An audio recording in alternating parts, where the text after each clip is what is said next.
What's going on, guys? Shadow Hollow here, signing and bringing you another Monster Hunter World video. And at this point in time, Monster Hunter has been out for a few weeks now, and in my previous videos I have given you all lots of tips that will help you throughout your Monster Hunter journey.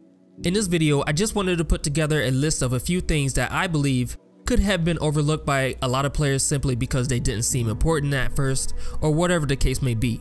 Some of these things might be spoilers for anyone who just started the game, so if you literally just popped in your Monster Hunter disc not too long ago, enter at your own risk. But with everything considered, and since the more you know the better, here are 7 things that you still may not know in Monster Hunter World. Starting off with torch pods. If you launch these on the ground near you, you can actually ward off the smaller monsters away from you. This may seem useless to you at first, that is until you find yourself in a rotten vale where, while fighting a large monster, you are also taking damage from the effluvia, or the toxic gas that surrounds the area, and are getting attacked by the smaller monsters. Launching torch pods around the area will not only ward off the smaller monsters for a bit, but will also clear out the toxic gas in the radius around it. So launching several of these around the area will allow you to clear it out and just focus on a large monster. You may know about the wall attacks where you can run up certain walls and jump off to perform an area attack, but what you may not have realized is that not only will this attack strategy almost instantly charge any charge attacks that your weapon have, but will also drastically increase your damage output. This goes for not only the bow, but charge attacks of other weapons, like the greatsword. So if you utilize this, then you could potentially be putting out more damage than even some of the environmental traps, such as dropping boulders on a monster's head, but at a much faster rate. If you fought Uraagon, then you know how annoying he can be when he starts rolling all over the place. It may not look like it, but you can actually use flash pods while he's rolling and it will stop him from doing so. In the very first area where you fight Xeno Jiiva, there are 4 crystals hanging above that you can drop on his head, which you can utilize to take a good chunk of his health away.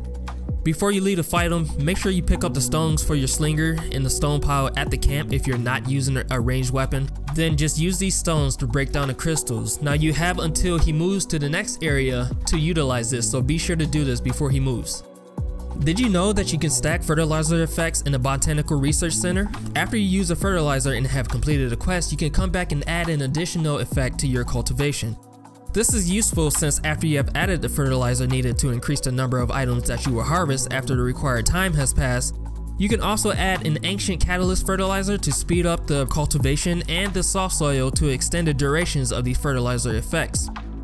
You may know by now to talk to ecologists to update your research levels and get intel on monsters, like their weak spots and elemental weaknesses. However, you don't need to visit him to get this info. You can also view these things from your hunter notes. You can even use the map here to go on expeditions or fast travel to any of the bases regardless of where you are.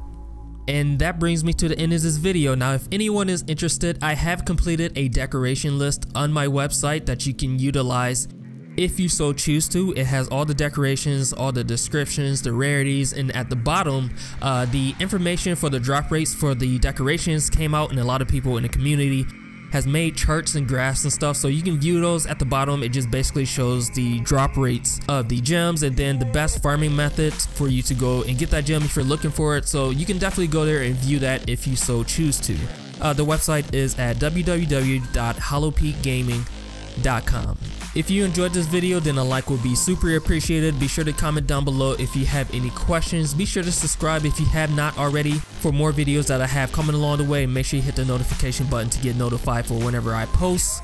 Thank you all for watching. I'm out of here, guys. I'm Shadow Hollow, signing out, and I will see you guys in the next video.